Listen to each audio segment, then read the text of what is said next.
宁静大德圣听，为知发挥一切众生，经转妙法轮，教导我们如何了生多时离苦得乐，殊胜无生。Will the Sangha with great virtue, out of compassion, for the sake of this assembly and all living beings, please turn the wonderful Dharma wheel to teach us how to live suffering and attain bliss and end birth and death and quickly realize non-birth.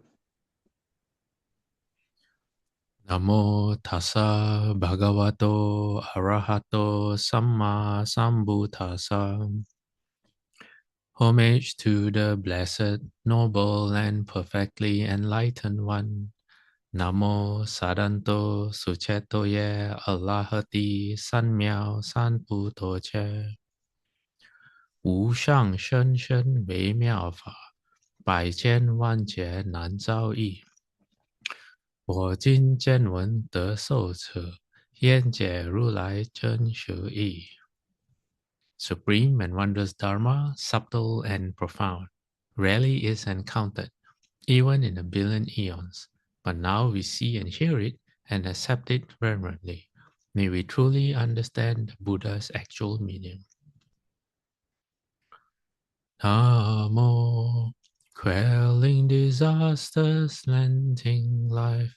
Medicine Master Buddha Namo, quelling disasters, lengthening life. Medicine Master Buddha Namo, quelling disasters, lengthening life. Medicine Master Buddha Namo, quelling disasters, lengthening life. Medicine Master Buddha Namo, quelling disasters, lengthening life.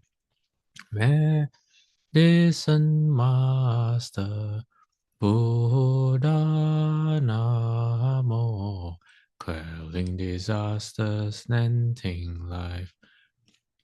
Medicine Master Buddha Namo, quelling disasters, lengthening life. Medicine Master Buddha, Medicine Master does come one. Medicine Master does come one. Medicine Master does come one. Medicine Master does come one. Buddhas, Bodhisattvas, Venerable Master, and all good knowing advisors, Samitofo, welcome back. We had a break last week, so we are continuing today with our look at, let me show you the slides. Okay.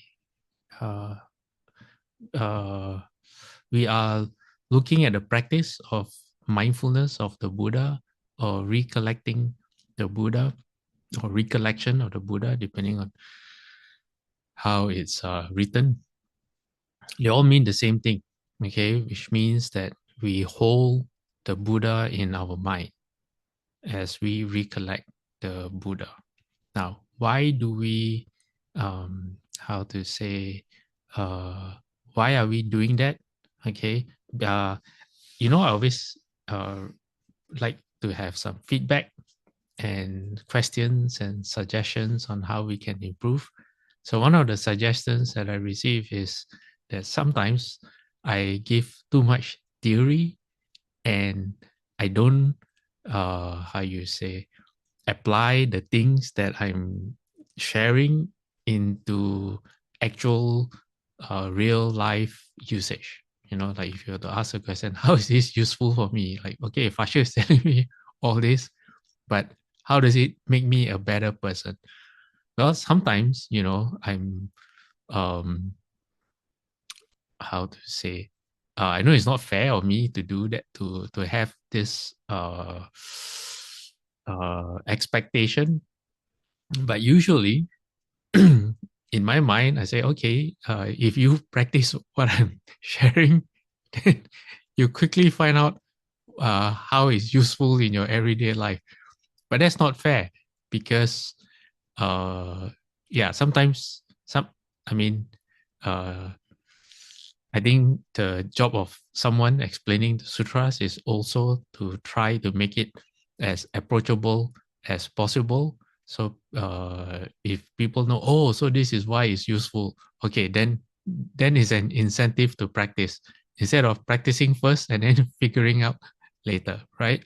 Okay, so if any of you have any feedback or suggestions along those lines, you know, like how we can make the sutra lecture more interesting, please let me know.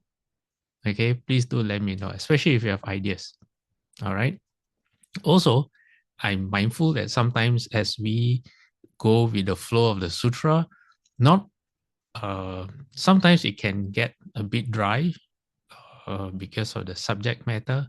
But that's where the sutra will take us. But I will try my best. I promise that I will try my best to make to try to make it relevant to everyday lives. Okay, all right. But also, I would hopefully you all can ask questions as well, because I think most of you all have noticed that whenever you ask questions, it makes the Dharma come alive, right? I tend to get into a different mode when I'm answering questions as compared to when I'm just presenting. Okay, so if you are listening and sometimes you're not sure what I'm saying or why am I sharing all this, yeah, please ask questions. Okay, then that will make my gears in my brain move differently as well. Okay, so now we are looking at mindfulness of the Buddha. Okay, and the section that we are at right now, if you look at your screens, the word sublime is highlighted in orange, right? Why is the Buddha called sublime? Okay, all right. Let me ask a question. Does anyone know uh, the the Sanskrit or the Pali for sublime? Usually, that is used instead of the word sublime. So let me ask. It starts with an S as well. Does anyone know? These are, by the way, the 10 titles for the Buddha, the Buddha's 10 titles. Anyone know what is S? What is another word for? Yes, Leven. Is it Sugato? Uh, very close. Wait, hold on. Sugato. Because Uh, this is Itipiso, right? The Theravadas recite the 10 qualities of the Buddha is Itipiso Bhagawa Arahang Sama Sambuddho. uh, Oh, they pronounce Vichasarana. it. No. That's Oh, the Pali okay. lah. Okay. I thought the Pali was also Sugata. You're right. You're right. It's Sugato But in Pali. Yeah. I think Sugato in Sugato Pali. is, yes. Sugato is probably Pali. yes, but in how So you say? Sanskrit will be Sugata, I guess. Yeah. Very similar. Oh no. In Pali is also Sugata, but you know how when the Oh, word is used okay. differently, Yes. yeah. So probably in that chanting, is the grammar rules call it Sugato, but yes. is from Sugata. Okay. Yeah, but you get full marks. Okay, full marks to Leven. Okay, so what is Sugata? Okay, it is because of a manner of going that is good. All right, that may not make sense. Okay, because of being gone to an excellent place, that might make a bit of sense. Because of having gone rightly, and because of enunciating rightly. Okay, what is the first one mean? A manner of going. Okay, in the Visuddhimagga, it says walking, but actually the conduct of the Buddha, the whole process of how the Buddha became the Buddha. Okay, so it says gone, which is known as gata. So su is good. Okay, so sugata, right? If you break up the word sugata, the first part su, su, it means good. All right, and gata means to go. Or here in our slide it says gone. So the way the Buddha goes, the way the Buddha walks, the conduct of the Buddha, the way the Buddha is, all these ways of explaining is good. So it says the Buddha or the Blessed One is good, purified, blameless. But what is that? It is the noble path. Okay, so in our case, because the Visuddhimagga is a Theravada text, it talks about the conduct of the Buddha from the perspective of the Noble Eightfold Path. So it says, for by means of that manner, or which is the Noble Eightfold Path of going, he has gone without attachment in the direction of safety. Thus he is sublime because of a manner of going that is good. Safety means what? No longer subject to afflictions, suffering, rebirth in the lower realms, for example, although in the Buddha's case, he is not subject to further rebirth. Okay, so Sugata, or Sublime One, is one of the 10 titles of the Buddha. And as we shall see, the Buddha is good because the way he took, which is a Noble Eightfold Path, is good. Where he has gone is also good. All right. And let me see. The Buddha has also gone well beyond rebirth in samsara. So that's why the direction of safety, because when you're reborn in samsara, is how you say, can be extremely perilous. Yeah, if you are not in control, your karma dictates where you're going to go, and oh my, you can rise, you can fall, you can rise then fall. People rise and then they think they're safe, but no, what's waiting for them is falling into the lower destinies. Is extremely dangerous. Okay, all right. Now we're going to look at number 2. What is the excellent place that the Buddha has gone to? Nirvana. All right. And then number 3, he has rightly gone without going back to the defilements abandoned by each path. For this is said, he does not again return, go back to the defilements abandoned by the stream entry up to the Arahant path. That means the Buddha is irreversible. He will no longer, how you say, when we try to change ourselves, when we try to develop a new habit, sometimes it doesn't stick. And then we fall back into our whole old habits, but not the Buddha. The Buddha has overcome all those. And then another way of looking at it, in the last paragraph, it says he has rightly gone from the time of making his resolution or his vows at the feet of the Buddha Dipankara up till enlightenment, by working for the welfare and happiness of the whole world or all living beings through the perfections. Perfections here means the 6 paramitas, and through following the Noble Eightfold Path. Okay, and then enunciate means what? He speaks only fitting speech in the fitting place. What is that? Not in the fitting room, okay? But he says the right thing at the right time. Yes, that is sublime. So sutra explains how the Buddha speaks. It says what the Buddha knows to be not true and incorrect and can lead to harm and is displeasing and unwelcome to people, he does not say it.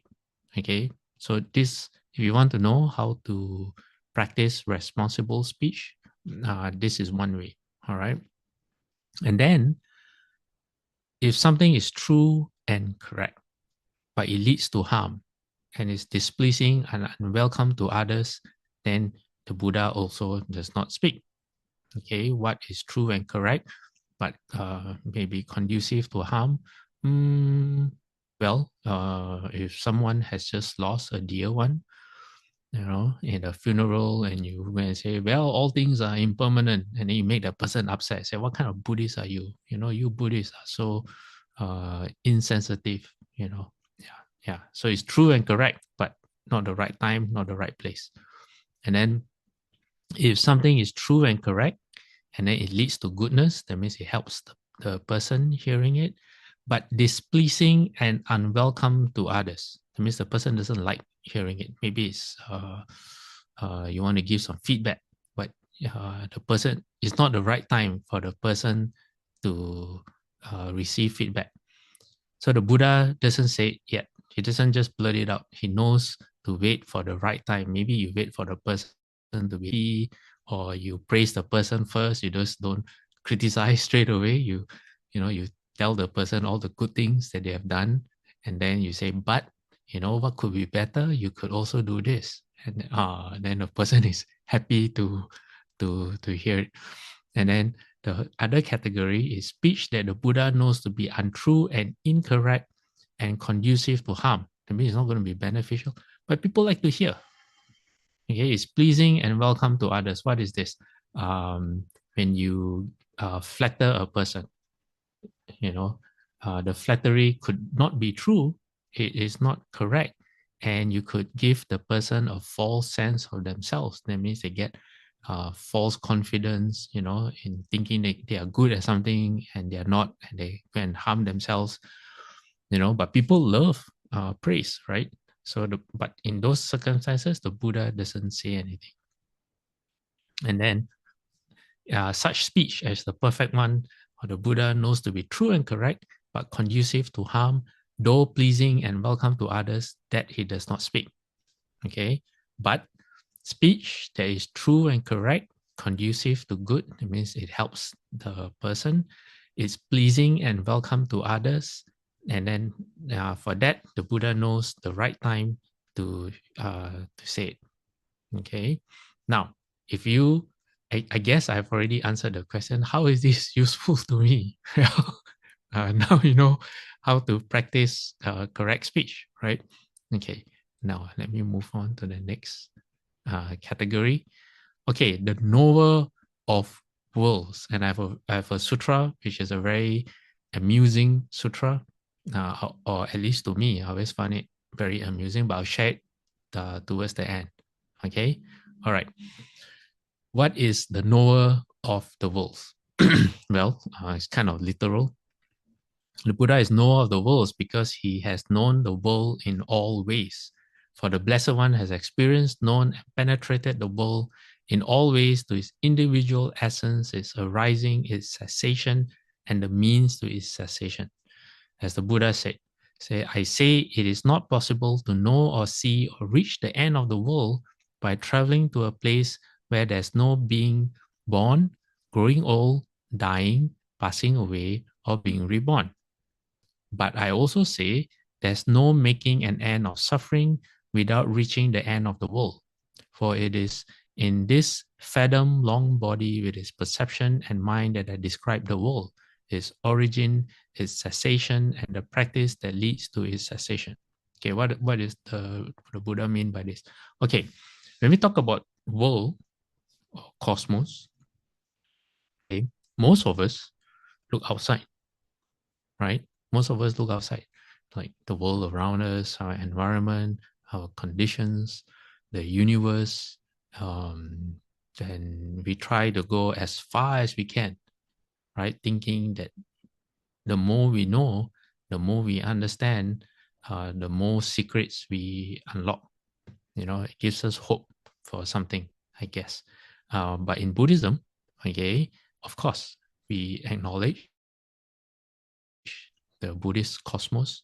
In fact, the Buddhist perception of the universe is the most complete of any religion. Okay, it's the most complete.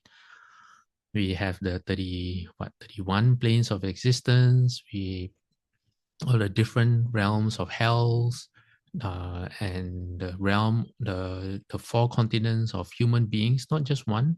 We humans are aware of one, but there are the 3 continents of human beings, and then the 6 desire heavens, and then the form heavens and the formless heavens, and all of samsara. Okay, nothing escapes the Buddhist cosmos. And not only that, we also have pure land. It doesn't fit into the 31 planes of existence of samsara, right? Okay, but then there's also the internal world, all right? What is the internal world? The Buddha calls the internal world your eyes, ears, nose, tongue, body, and mind. People have, let me see if I have it in the slides. Hold on. Yeah, I think so. Okay, let's go on, and then if I need to, if it's not part of my slides, then I will look for the sutra. Okay, now Buddha says the end of the world can never be reached by traveling, but without reaching the end of the world, there's no release from suffering. Okay, that doesn't make sense, right? Because the Buddha just said you can't reach the end of the world. You can, people, there's a monk who he has how to say, he can travel very fast, very quickly, and he traveled and traveled and traveled, and he couldn't find the end of the world. And another monk, I think it was Mahakashapa, who tried to find where there's the sound, or where the he tried to find. Okay, let me phrase this correctly. He tried. Wait. Let me see. He wanted to find where the sound of the Buddha does not reach, the voice of the Buddha does not reach, and he couldn't find it. In fact, he exhausted himself. And then in that land, the Buddha had to feed that poor monk to regain his strength so that he could get back to Jambudvipa. Yeah. So it says here, the end of the world can never be reached by traveling, but without reaching the end of the world, there's no release from suffering. Does that mean that we cannot be released from suffering? But we can. So the trick lies in when we look at the first 2 sentences, end of the world can never be reached by traveling. That's the external world. Okay, but without reaching the end of the world, there's no release from suffering. That's our inner world. Here, the Buddha is referring to what we make of the world, which is our eyes, ears, nose, tongue, body, or mind, our 5 skandhas. All right. So the Buddha says, so an intelligent person understanding the world has completed the spiritual journey and gone to the end of the world. As how do you pronounce that? Can someone help me? How do you pronounce that word? As sage, as such? Is it as sage? Can someone find out and then let me know? Okay. Assuaged, Pastor. Assuaged. Okay. Assuaged, knowing the end of the world, they do not hope for this world or the next. Okay, yes, I do have the sutra I was looking for. Okay. So this is called the Samidhi Loka Panha Sutta. Loka meaning the world.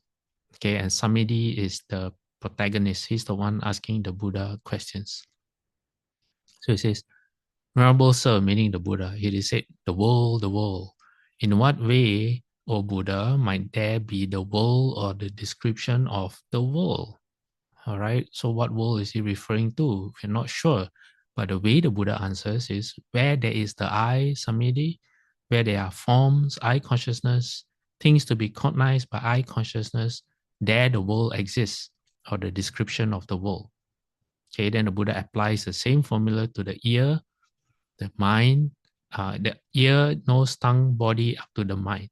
And where there are mental phenomena, mind consciousness, things to be cognized by mind consciousness, there the world exists, or the description of the world. Now, how do you try to understand that? Well, if something lies beyond what you can see, is that part of your world? If someone tells you, oh, right next to you, there are unseen beings that you can't see, then you look around and all you see is nothing. All you see are the walls in whatever room, or the trees if you're outside. Are they part of your world? Okay, so that's one way to understand what the Buddha means. But what the Buddha is trying to say is more profound. Okay, our world, limited by our six senses, is everything that we make it to be. All right. And the only way we can figure out our world is to, how you say, in the Heart Sutra, it says, is to illuminate the five skandhas. Kuan Yin illuminates the five skandhas. That means you see your five skandhas or your body and mind for what it truly is. Okay. Then your world will change. Your world will transform. All right. Because the way you see the world transforms. So the Buddha says, where there is no I, samadhi, no forms, no I consciousness, no things to be cognized by I consciousness, there the world does not exist, nor any description of the world. Say you're sedated, you go for operation, they put you under general anesthetic. Do you have a world? At that time, your concept of you does not exist. You are gone, right? The world. What is the world to you then? So the Buddha says, where there is no ear, no mind, no etc., there the world does not exist, nor any description of the world. So this is how the Buddha describes the world. And then this is the same principle, different sutra. Okay, now the world is known as the cosmos. Again, someone goes to the Buddha and asks the Buddha, the cosmos, what does the cosmos mean? So Buddha has a slightly different explanation here. He says, insofar as it disintegrates, monk, meaning impermanent, made up of conditions that come together and will dissolve. The Buddha says it is called the cosmos. Now, what disintegrates? So at this point, right, if you don't read further, you might be thinking of, the entire world, is impermanent because it's all conditioned. Seas rise, fall, mountains, a volcano can erupt and the entire mountain can be gone. You look at things like that. But then what the Buddha is referring to is internal. It says, what disintegrates? The I disintegrates, form disintegrates, consciousness at the I disintegrates, contact at the I disintegrates. These are all the ways that using our eyes, we engage with the world and we try to figure out what the world is. And the Buddha says, and whatever there is that arises in dependence on contact at the eye, experience as pleasure, pain, or neither pleasure nor pain, that too disintegrates. That means your very experience of the world through your eyes. Okay? Now, the Buddha says the ear disintegrates, and sounds disintegrates. So the formula is a sense, your sense and the corresponding sense objects. Okay, coming the nose, tongue, body, and then the intellect or the mind. What does the mind do? Ideas, consciousness. Okay, your mind will think of things, and in conscious contact at the mind integrates.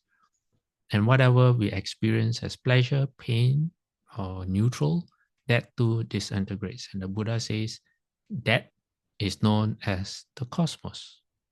Okay, now coming back to the Buddha as the knower of the world. So now, all right, what world does the Buddha know? Well, both. The Buddha knows the entire Buddhist cosmos, and not just the Buddhist cosmos, because usually one Buddha world, okay, is known as a tricholicosm. It has, I think, a billion Jambudvipas. That means the Buddha has to look after or takes care of not just our Jambudvipa, but a billion Jambudvipas. Okay, but not only that, the Buddha is also knower of all our internal worlds. Okay, each of us, we are at the center of our universe, right? That saying makes a lot of sense if you look at it from the Buddhist perspective. The world revolves around us. If you see it from the world as from an internal, from in out, not out in, right? So the Buddha now, okay, the Buddha is we are looking at the Buddha from the perspective of the external world. The Buddha knows that In the world of formations, all beings subsist by nutriment. And then in two worlds, mentality and materiality. Three worlds, three kinds of feelings. That means these are the different ways the world is categorized. Okay. Or in terms of four worlds, as the four kinds of nutriment or the four kinds of food. We've gone through this before. Physical nutriment, which is the coarse food that we eat. Contact, which nourishes the senses. Mental volition, which nourishes the mind, and consciousness. Okay, these are known as the four kinds of food that propels us again and again in samsara, in rebirth. All right. And then if you look at it from the perspective of five worlds, the five aggregates, that means the five skandhas as objects of clinging. All this mess comes why? Because we mistake the five skandhas to be us. We mistake our body and mind to be us, and then we cling to it. It's like in a dream. All right. In a dream, someone will be chasing you, trying to harm you, and your body isn't real, right? Your body isn't real. It's a mind-made body. It's just your imaginary body, but you don't know because you're dreaming. You are ignorant. So in your dream, you think that, oh, I must protect my body. So what happens? You give rise to fear. You give rise to anxiety. Why? Because your body is precious. You don't want anything to happen to your body. You don't want anyone to chop your hand off or chop your head off. So you avoid. You have, like I said, you have fear, you have anxiety, you try to protect yourself, you run away, whatever it is. Okay. It's just like that. Okay. We mistake when we are awake, we continue mistaking the five aggregates, the way our body works and the way our thoughts are, we mistake it for the self. Then we cling to them. From the perspective of number 6, it is a 6 internal bases. I think these are the eyes, ears, nose, tongue, body, and mind. And from the perspective of 7, it is 7 stations of consciousness, which is the sense sphere, the first dhyana heaven, the second dhyana heaven, the third dhyana heaven, and the first to third in formless realms. And then if you look at it from the perspective of number 8, it is the 8 worldly states, which is, Shufu calls this the 8 winds: gain, fame, praise, pleasure, and their opposites. Why is it known as the 8 winds? Well, because they blow us around. Our moods are entirely dependent on this 8. Yeah. Remember I said before you criticize, you give praise first. You soften the person for your feedback or your criticism. Well, there you go. The 8 winds. Okay. Then we have the 9 representing the 9 abodes of beings, the desire realm, the first to the 4th dhyana heavens, the first to the 4th formless or immaterial realms. And then in terms of 10, 10 bases: the eyes, ears, nose, tongue, body, the forms for the eyes, sounds, orders for the nose, flavors, and tangible objects. 12 is you include the mind into that, and then you have mind dharmas. So 10 plus 2, you get 12 rules. And then the 18 is just the corresponding the senses, the corresponding sense objects. And when there's contact, the resulting consciousnesses that arises. So for example, eyes see forms, or eyes contact with forms, eye consciousness arises. So because we have 6 senses, you get the 3 of them, you times 6, you get 18. So what does this mean? It means that no matter how you look at the world, how you try to classify the way beings engage with the world, the Buddha knows it all. There's nothing that the Buddha does not understand or comprehend. Okay? Then the Buddha knows the world of beings. The Buddha knows us. He knows our habits. He knows our tendencies. He knows our temperaments. He knows their bends. What is that? Habitual tendencies. He knows them as with little dust on their eyes and with much dust on their eyes. Usually when they say dust in eyes, it means your potential for awakening. How close you are to awakening. For example, when the prince meditated under the tree and he became Shakyamuni Buddha, he got enlightened. His strategy was not to teach. Why? Okay, depending on the sources that you read. Okay, if you read the Theravada sources, the Buddha says that living beings are really hard to teach, and they will never understand how to end birth and death. You know, they will never understand what I have realized. So I'm not going to teach. Then the Lord Brahma came and exhorted the Buddha to teach. Okay, that's the Theravada version and one of the most popular versions. But then there's a sutra called the Play in Full, which is a Mahayana version of what happened.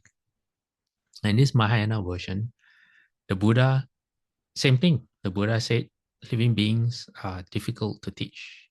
And the Buddha made up his mind that he's not going to teach. But the Buddha did it as a strategy. The Buddha did it knowing that Lord Brahma would know the Buddha's thoughts and would then come and beseech or request the Buddha to teach the Dharma. And what did Lord Brahma say? He says, there are beings with little dust in their eyes. That means their ignorance is lesser and they are ready to be taught because their potential for awakening is there. So he uses the term beings with little dust in their eyes. Okay, so why in the Mahayana version did the Buddha use that strategy? Okay, well, first of all, the Dharma has to be requested before it is spoken. That is a universal principle of the Dharma, and which is why in today's, like for example, today's lecture, Alan requested for Dharma. We do that all the time. So that's that. But then, before the Buddha appeared in the world, okay, all the gods thought that Lord Brahma was the supreme. And I have a sutra to share that later. So Lord Brahma was seen as the supreme being. He is the Lord, God of all gods, okay, the creator of all the worlds.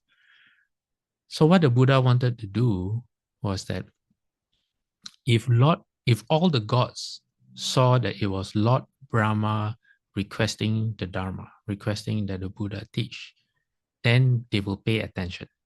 Why? Because, hey, if our so-called creator is requesting for the Dharma, that means the Dharma must be pretty special. Okay, so that was the Buddha's strategy. Okay, now, so the Buddha knows who has keen faculties and dull faculties, who has good behavior and bad behavior, who is easy to teach and hard to teach, capable and incapable of achievement. Therefore, this world of beings was known to him in all ways. All right, a bit like Santa Claus, but more. The Buddha knows more than Santa Claus. And it doesn't mean that the Buddha passes judgment on you. Like, for example, easy to teach or hard to teach, capable and incapable of achievement. It doesn't mean the Buddha judges and just leaves you alone or don't care about you. It's just that Buddha's view, our view is this one life, right? This lifetime. But the Buddhas, the Bodhisattvas, when they look at saving living beings, not just human beings, but living beings, they look long.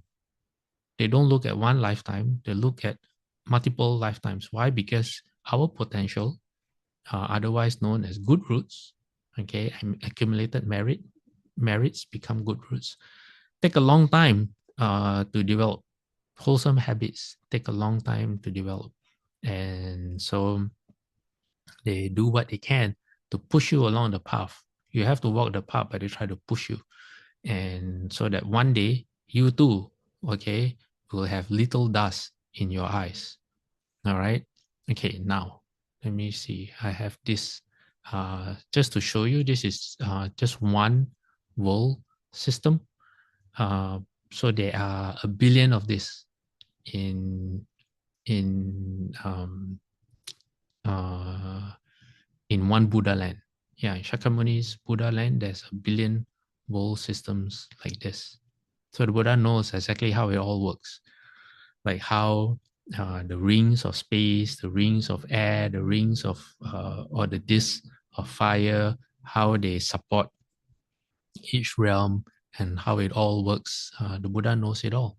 Okay. All right. Now let me show you the. Yes, here. Okay. All right. This is a pretty humorous, pretty humorous, humorous. Am I using the word correctly? I'm trying to say funny sutra. Yeah. So Yes, right. It's correct, humorous. correct. Yeah. I don't know why suddenly saying out loud sounds so weird. Okay. This is known as, thank you. This is known as the Kevata Sutta. And in this sutra, the Buddha, this is a long sutra, and the Buddha actually explains why we shouldn't use spiritual powers to teach people. So I'm only sharing a certain part of the sutra. And in this part, the Buddha is explaining to a lay person called Kevada. So the Buddha says, once upon a time, Kevada, a mendicant in this very Sangha, that means had the following thought: where do these four principal states cease without anything left over? Okay, and he says, namely the elements of earth, water, fire, and air. Now, I used to think that this was referring to the physical world. Okay, now, who would like to guess what is actually being referred to? Anyone?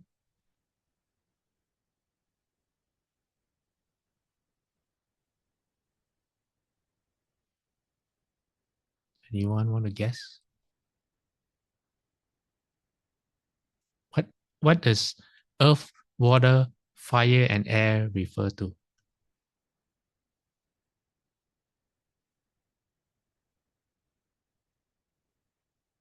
Okay, so Carrie says the body. Randy also says the body. Okay, not bad, not bad. But no marks, but good try. Okay, what it means, okay, when this question is asked, the elements of earth, water, fire, etc., it is referring to the four dhyanas or the four jhanas. Okay, so the question isn't about where the world ends, okay, but where about mastery over the dhyanas. Yeah, okay, all right. Now, so the Buddha explains, he says, then that mendicant, that monk, attained a state of immersion or samadhi such that a path to the gods appeared. In other words, he meditated so that he could go and visit the realm, the heavenly realm. Okay. Oh, where is my slide? Okay. And then he was in the heaven of the four kings. And he went to the four kings and he asked the same question: where do the elements of earth, water, and fire end?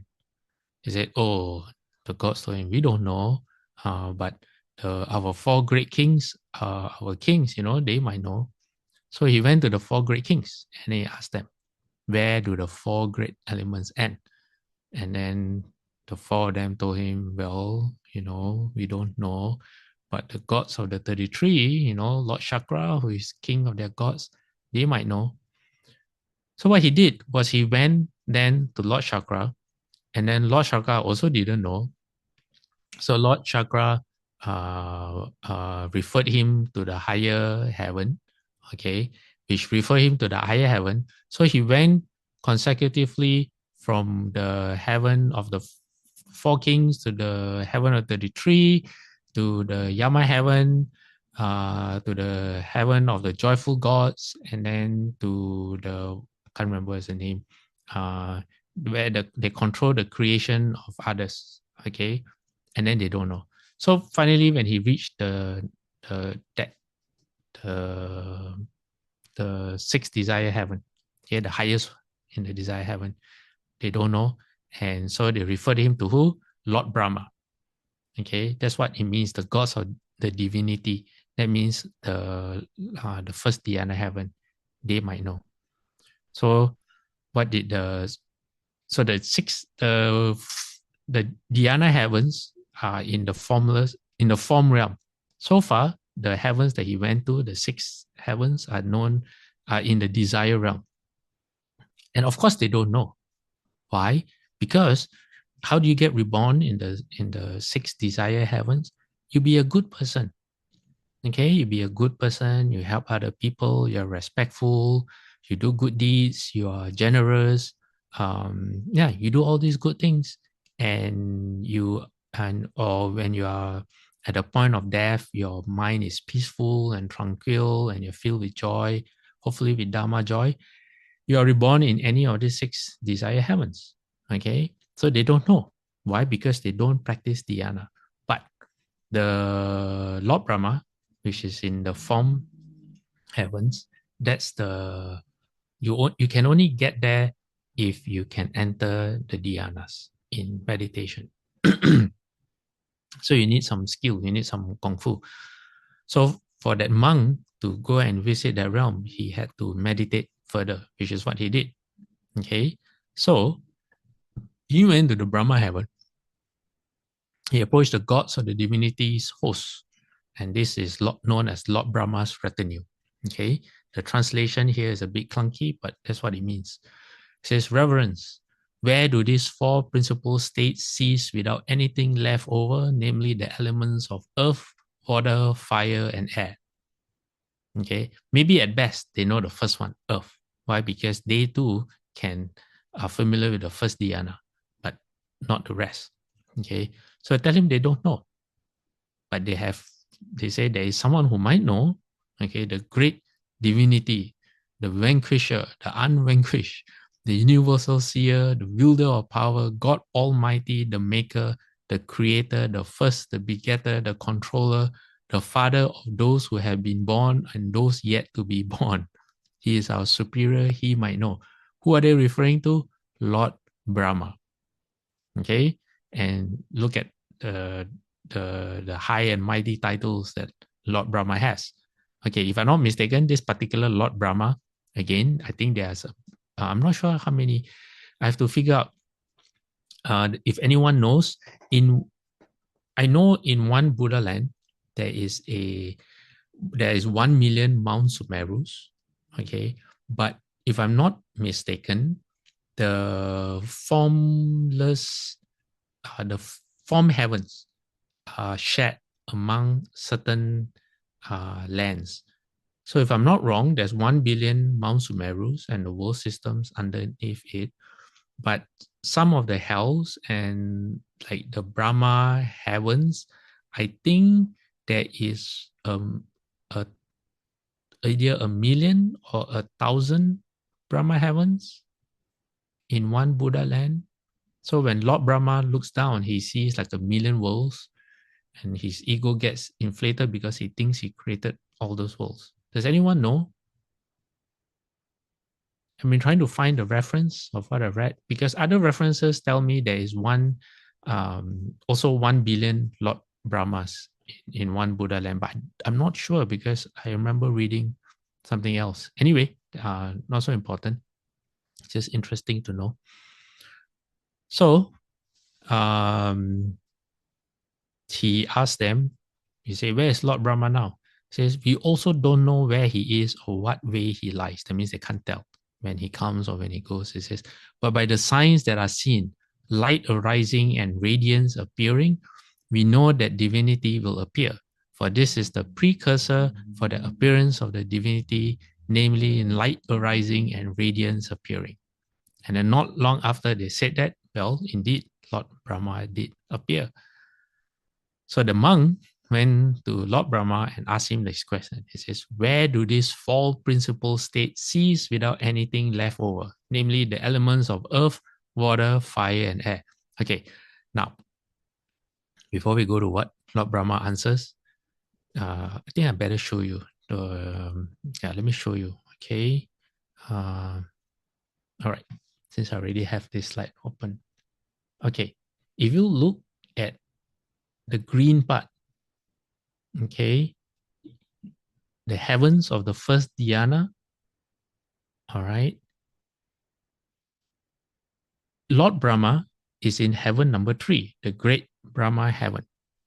Okay, and then his ministers is in the 2nd level, and then his retinue is in the 3rd level. All right, so this is the heavens of the first dhyana, and then above that is the heavens of the 2nd dhyana, which has 3 individual heavens, and then the heavens of the 3rd dhyana has 3 individual heavens, and then above that is the heavens of the 4th dhyana, with 1, 2, 3, 4, 5, 6, 7, 8, 9 levels of heavens. Most arhats, non-returners, those third stage arhats, they are reborn in this heaven of the 4th dhyana. So if you look at this, Lord Brahma, okay, only knows the first dhyana. He doesn't know the rest. But the way they refer to him, his gods refer to him as the supreme God. He's the creator of all, right? Let me show you. Let me go back one slide. Look at his titles, right? He's Vanquisher, the Unvanquished, the Universal Seer, the Wielder of Power, God Almighty, the Maker, the Creator, the First, the Begetter, the Controller, the Father of those who have been born and those yet to be born. Okay, that's who he is, or that's how he's perceived in the heavenly realms. Okay, and the gods in the 2nd Brahma heavens and above, they don't care. They don't come and correct this perception. Why? Because they're all in samadhi. Okay, they don't engage with the lower realms. Okay, now what is Lord Brahma's answer to the monk? He said, I am the divinity, the great divinity, the vanquisher, the unvanquished, etc., etc., etc. He doesn't answer the question. He only repeats the titles that he has. Then the monk asked him another time. He said, I'm not asking you who you are, okay, but I'm asking you, where do these 4 principal states cease without anything left over? And then for a second time, okay, Lord Brahma again did not answer the question, but he evaded it by giving all his titles again. Then a third time, the monk asks, says, again, I'm not asking you who you are, okay, or your titles. I'm asking you, where do the 4 states end? And then Lord Brahma then takes the mendicant by the arm. He leads him off to one side. That means, in other words, there are probably gods around. Lord Brahma takes the monk away to a place where no one can see or hear. And he tells the monk, he says, these gods think that there is nothing at all that I don't know and see and understand and realize. That's why I didn't answer in front of them, because he doesn't know the answer. He says, but I too do not know where these 4 principal states cease with nothing left over. So it's interesting, Lord Brahma, instead of admitting he doesn't know in front of the other gods, he wants to maintain his his persona? No, his image. Yes, he wants to maintain his image as Lord God, creator of all. Then he scolds the monk. He says, therefore, mendicant, the misdeed is yours alone. The mistake is yours alone, in that you pass over the Buddha and search elsewhere for an answer to this question. He says, monk, go to the Buddha and ask him this question, and you should remember it in line with his answer. So he doesn't know the answer, but he can scold the monk. So the monk straight away, the Buddha says, just like how you open the palm of your hand, but in this case, it says would extend or contract their arm. He vanished. He traveled from the heavens of the first dhyana, Lord Brahma's heaven, and he appeared in front of the Buddha. He paid his respects, and then he asked the Buddha his question.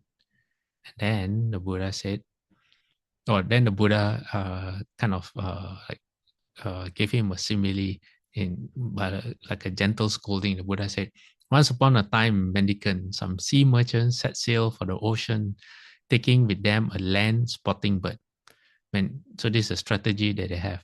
When their ship was out of sight of land, they released the bird. It flew right away to the east, the west, the north, the south, upwards and in between, looking for land. If it saw land on any side, it went there and stayed. But if it saw no land on any side, it returned to the ship. So this is how if the sailors want to know the direction of where land is, if the bird flies in that direction and doesn't come back, they know, okay, there's land in that direction. Then the Buddha says, in the same way, after failing to get an answer to this question, even after searching as far as the realm of divinity or Lord Brahma, the first dhyana heaven, you have returned to me. Okay. So the Buddha says this. So the Buddha actually corrects him. He says, your question is wrong. He says you shouldn't ask the question in that way. Why? Because, well, you can't blame the monk because he doesn't understand. That's why he's asking the question. So the Buddha says, the way you ask is wrong. In fact, the question should be asked this way. It says, where do water and earth, fire and air have no footing? Where long and short, fine and coarse, beautiful and ugly, where does name and form cease with nothing left over? Okay, so the Buddha rephrases the question more into the consciousness, name and form, okay, the workings of the mind, the discrimination part. So the Buddha says, the answer is this. So the Buddha corrects his question and then gives the right answer. The Buddha says, consciousness where no form appears, infinite, luminous, all around. Regarding this, water and earth, fire and water have no footing. Regarding this, long and short, fine and coarse, beautiful and ugly. Regarding this, name and form ceases with nothing left over. With the cessation of consciousness, they cease in reference to this. So the answer to the mendicant's question, the Buddha says, lies in the cessation of the consciousness. Okay, now, does anyone have any questions so far?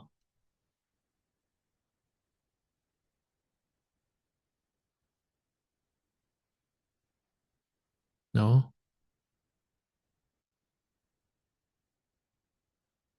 Okay, now, remember I said to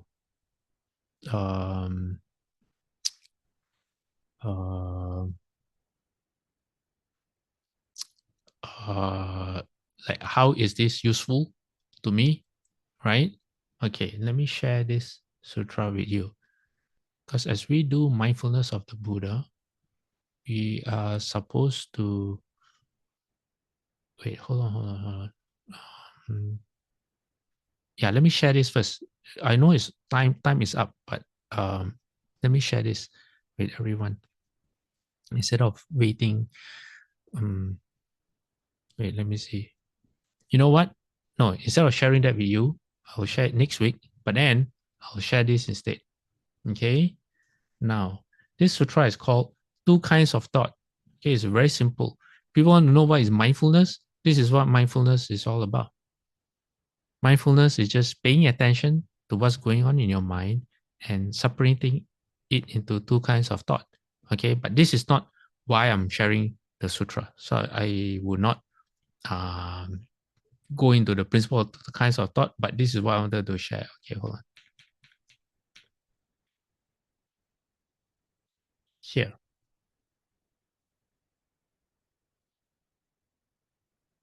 This is a, oh, what is that thing? This is a very important sentence. Buddha says, bhikkhus, whatever a bhikkhu frequently thinks and ponders upon, that will become the inclination of his mind. All right?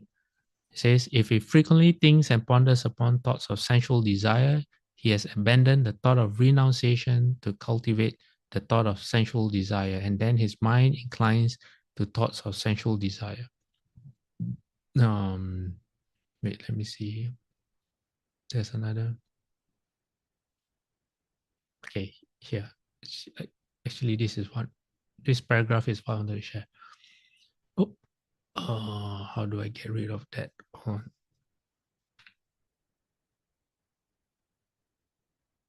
Okay. Here. So it says, okay, not just a monk, anyone. Okay, if anyone frequently thinks and ponders upon thoughts of renunciation. Renunciation is part of merit.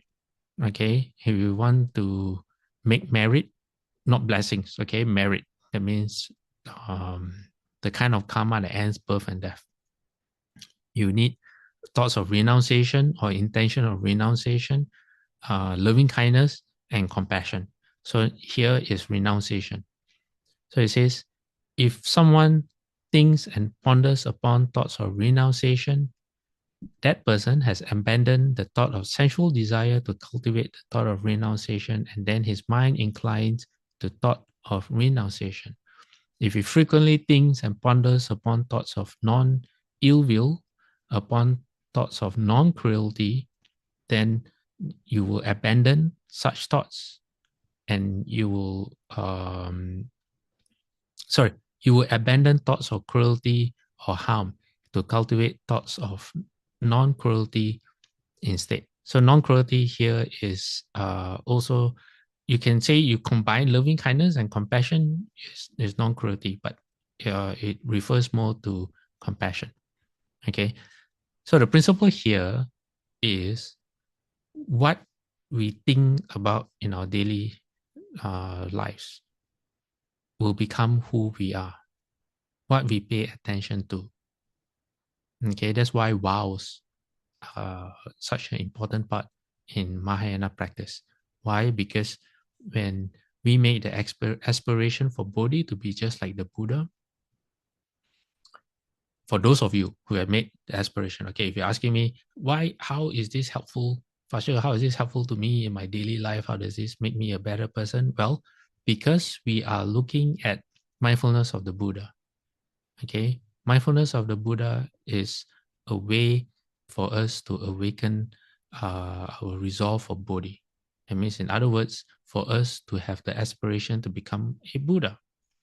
Okay, if you don't have the aspiration to walk the Bodhisattva path to save all living beings, then, you wait for the next part of the sutra where you feel more connected to. But for those of you who have this aspiration or who want to develop this practice, we are looking at all the different qualities of the Buddha so that we can pick and choose whichever speaks to us. Throughout the day, we can continue to think about the Buddha in that way and try to emulate the emulate the Buddha or walk in the Buddha's footsteps, or at the very least, develop confidence in the Buddha by understanding, so the Buddha has such abilities. The Buddha is really unsurpassed compared to anyone else, even the so-called Lord Brahma, creator of the world, God of gods. Those are his titles. It's not his achievements. And there's a story behind that as well, which maybe if people want to know, we can cover that in another day. Okay, but for those of you who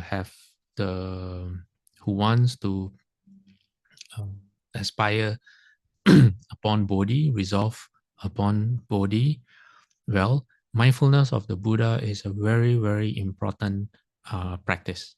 But to do that, we have to understand the qualities of the Buddha, what makes the Buddha, because the Buddha is perfect. There are so many qualities of the Buddha that we can discover. Not all of it will speak to us at a personal or emotional level. But as we go along, you pick and choose which you think is right. So for some of you, maybe how to practice right speech, for example. For some of you, it may be, now I know the world. There's an internal world and an external world. As I engage with the external world, I should not forget to pay attention to what my internal world is doing, because my internal world actually determines my my internal world is actually the perception of the external world.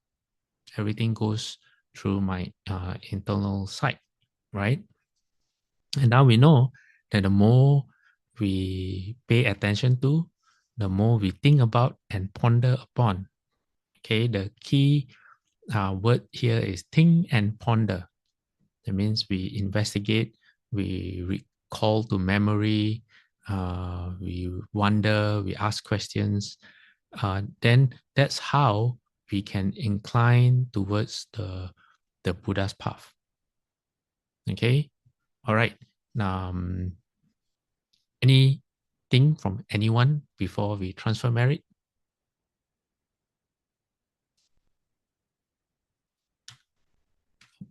How do I? No, no one, nothing today. Okay, let Hi, me ask. hey, Dharma Master. Yeah, I do have Yes, a question. yes, Edwin. Yeah, it's about the vows. Like, so if you know when you first learn about vows, and you know, you get overexcited and you make a vow that like, beyond your what you can do, and is there a way to kind of like back off on that vow until you think you're ready? Okay, so could you maybe rephrase your question? I guess uh say like you like when you first learn about the vow, you get so excited you make too big a vow for yourself that what you can handle. Can you kind of like back off a little bit and say, I made a mistake, and can I kind of like do that vow later when I'm ready? Is that possible? Oh, yeah. Okay, think of it this way. Vows. Think of a vow as a compass. So what happens is this: if we vow, like if you come to the monastery, any Mahayana monastery, chances are pretty good that if you join a ceremony, you're going to make the 3 vows or the 4 vows. I vow to save all living beings. I vow to cut off all evil. I vow to do only good. And 3, 3 or 4, the Mahayana, the Bodhisattva vows. Does that mean we can straight away realize our vows? No. So vows like those, like this, I call them, not call them, they're like they function as a compass. They make us face a certain direction. Okay. But to realize the vows, we have to walk towards in that direction. And every step that we take is where we try our best. So if I make the vow to save all living beings, okay, all right, I made that vow. But where does the realization of the vow come along? Well, in the very next person that I meet, in the very next thought that crosses my mind when I think about someone. Is it a wholesome thought, like how the sutra, 2 kinds of thought? Is it a wholesome thought or an unwholesome thought? If it's an unwholesome thought, you let go of the thought. Don't feed it fuel. Don't give it any more energy than it deserves. Let it die, but instead foster wholesome thoughts. So some vows, that are those far-reaching vows, they point you in the right direction, but it's still, the practice of it still comes back to every single thought moment, the next step that you take. Does that make sense? So that's how, what's that saying? A journey of 1,000 steps what's it saying, begins with the first step, something like that. Yeah,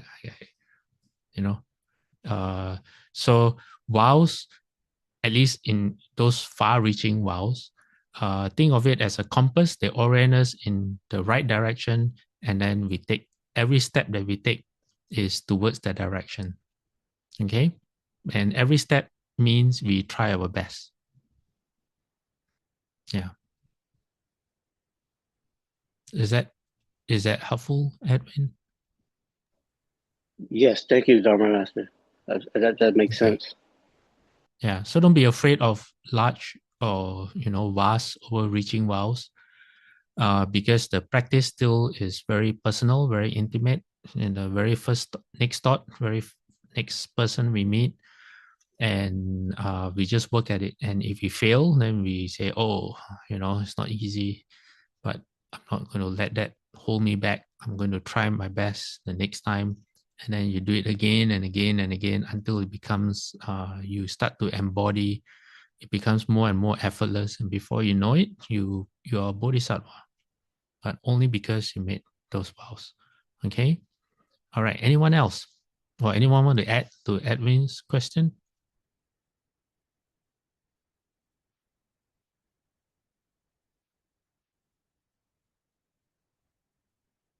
Okay. All right.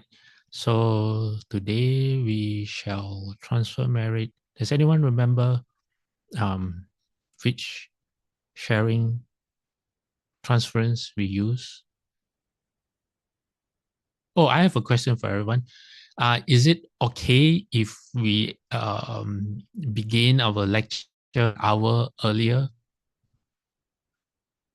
Peggy and Edwin, what's the time right now where you are? My time is 6:42 a.m. Okay. Are you okay if we move it an hour earlier? Yeah, I'm okay with you guys moving over earlier. It just for me, I wasn't used to the time change because over here, we change time, so it's been an hour earlier, so that's why I kind of been catching the late end, and I'm kind of it's kind of hard for me to wake up early, but it's okay. I don't want any, I can make it. I can, I can wake up Okay. earlier. It's fine. All right. Okay, maybe we can find a compromise. How about you, Peggy? I think I'm in the same zone at when it's for me it's 7. Like Okay. start at 6:30. So it's close to 7:30 now. So I'm okay. Okay. Yeah. Okay, maybe we move it. Okay, I will ask in the WhatsApp group. Maybe at least half an hour, perhaps. A happy compromise. Okay. All right. Okay, let's just do the Abba agree one for this time. Okay. The goodness that arises from my practice with my spiritual teachers and guides of great virtue, my mother, my father, and my relatives, the sun and the moon, and all virtuous leaders of the world, may the highest gods and evil forces, celestial beings, guardian spirits of the earth, and the Lord of Death, may those who are friendly, indifferent, or hostile, may all beings receive the blessings of my life. May they soon attain the threefold bliss and realize the deathless. Through the goodness that arises from my practice, and through this act of sharing, may all desires and attachments quickly cease and all harmful states of mind. Until I realize nirvana, in every kind of birth, may I have an upright mind with mindfulness and wisdom, austerity and vigor. May the forces of delusion not take hold nor weaken my resolve. The Buddha is my excellent refuge. Unsurpassed is the protection of the Dharma. The solitary Buddha is my noble Lord. The Sangha is my supreme support. To the supreme power of all this, may darkness and delusion be dispelled. Okay, let's do 3 bows to the Buddha. Second bow. Third bow. Half bow. Bowing respect to the Venerable Master. Second bow. Third bow.